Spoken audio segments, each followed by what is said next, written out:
Ay, si Commissioner Guanzon, tatanungin ho sana natin tungkol po dito kay Senador Trillanes. Aba, naisingit. Oo, naisingit sa party list. Magandang umaga, Commissioner Rowena Guanzon, ma'am. Morning po. Yes, si Erwin po ito, ma'am. Tulfo, live po tayo sa Radyo Pilipinas, madam. Opo, go ahead. Ma'am, meron po kasi ako natanggap na 2 complaints kahapon pa ho. I was trying to call si Director James Jimenez, pero busy lang ho. May yung isa raw po sa South Expressway going to Manila, meron daw pong malaking billboard dyan, yung isang party list. Sa North naman, isa na namang party list din, malaki rin po ang billboard, ma'am. Di ba bawal na ho yata mga billboard ngayon, Ma'am Rowena? Paki-text nyo na lang po yung yung Opo. location niyan kasi today, nag-start na po yung joint task force ng COMELEC, Ayun. MMDA, LTFRB, Aha. DILG, tsaka yung Metro Manila MMDA Opo. na nagbabaklas ng mga malalaking billboard. Ayun. Nandiyan na po sila sa Pasay ngayon. Alright. Kaya ipakitext nyo na lang po yung location. Sige, ma'am. Para mapadala namin ng notice yan. Opo. Tapos babaklasin yan para maging evidence yan kung kakasuhan sila. Opo. Kasi ilang araw na kami nagsasabi, hindi pa rin nila tinatanggal, ha? Abay. Ilang days na ba from February 12? Ay, matagal. March 1 ho tayo bukas, ma'am. Oo nga. Di ba 2 weeks na? Ay, sobra namang palugit yata yan. Huwag na nila kaming sisihin kung talagang itutuloy na namin yan. Dako. Saka yung mga party lister, jurisdiction yan ng COMELEC. Ayun. Yung mga binigay namin sa kanilang registration, hindi naman nila karapatan yan, pibiliho lang nila. Ayun. Pwede naman cancelahin yan kung nagpa-violate sila ng mga regulation namin. Dako. Ma'am. Hindi po ba? Yes, ma'am. Party list yan. Of Diba course. yan dumadaan yan sa COMELEC kung pwede silang tumakbo, hindi. Opo.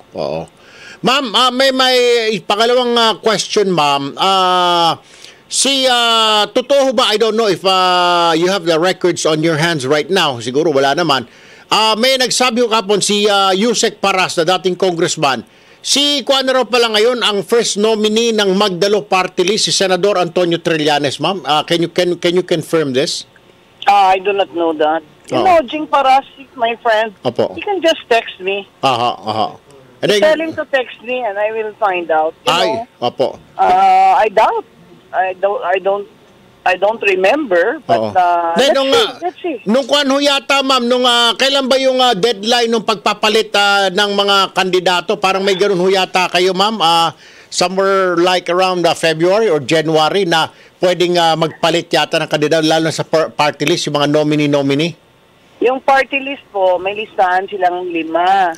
Ngayon, pwede na umatras yung mga nauna.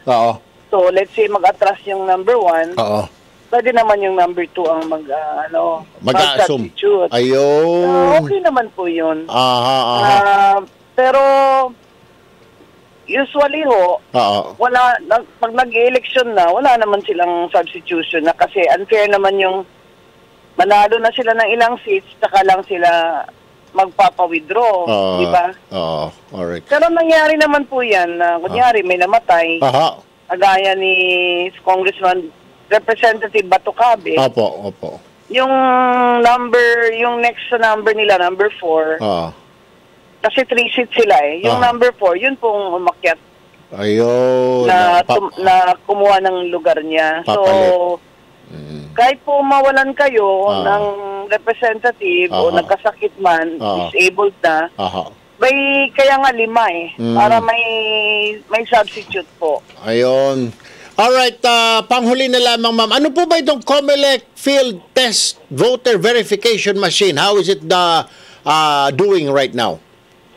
Yung voter verification po, yun yung may biometrics kayo sa, di ba, sa computer namin yung upon registration. Yes. Ito namang voter registration system, bago kayo bibigyan ng resibo o pagpapasok kayo sa presinto, ilalagay nyo yung thumb ninyo daliri ninyo dyan sa voter verification machine, may lalabas po na resibo kung kayo ay voter. Yan po ipakita nyo sa chair ng Board of Election Inspectors. Bibigyan kayo ng balota. And kasi para po mawala na yung mga flying voters at ghost voters. Metro Manila po, covered. ARM, covered. Negros Occidental is covered. Yung malalaki po, siguradong magko-cover yun. Let's say Cebu, for sure kasi number 1 yan. Yung Negros number 5 sa dami ng voters. Yung Pangasinan, di ba?